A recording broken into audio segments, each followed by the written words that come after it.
ଚାଲନ୍ତୁ ପ୍ରସ୍ତୁତ କରିବା ଆମ୍ବ ସରବତ। ଆମ୍ବ ନେବା, ଜଲଜିରା, ପୋଦିନା ପତ୍ର, ଲୁଣ। ଆମ୍ବକୁ ଭଲ ଭାବରେ ଧୋଇ ତାକୁ ଚୋପା ଛଡ଼େଇ କାଟି ନେବା।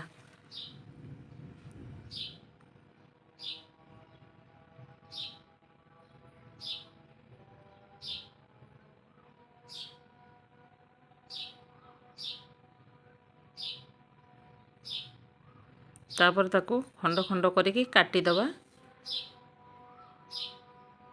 ଛୋଟ ଛୋଟ କରି କାଟି ଦେଇ ଗୋଟେ ଗ୍ରାଇଣ୍ଡିଙ୍ଗ ଜାରରେ ପୋଦିନା ପତ୍ର ଦେବା, ଆମ୍ବ, ଲୁଣ, ଜଲଜିରା ଦେବା। ତାପରେ ଆମ୍ବକୁ ପକାଇବା, ଲେମ୍ବୁ ଚିପୁଡ଼ିବା।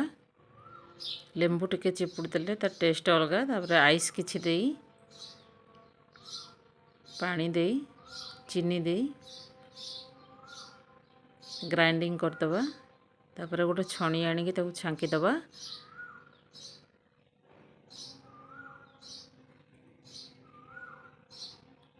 ରେସିପିଟି ଆପଣଙ୍କୁ ଭଲ ଲାଗୁଥିଲେ ଲାଇକ୍ କରିବେ, ସେୟାର କରିବେ, ସବସ୍କ୍ରାଇବ୍ କରିବାକୁ ଭୁଲିବେନି। ତାପରେ ଗ୍ଲାସରେ ଆଇସ୍ ଦେଇ ସେ ରଖିଥିବା ପୋଦିନା ଆମ୍ବର ଜୁସ୍କୁ ତା ଦେହରେ ଦେବା।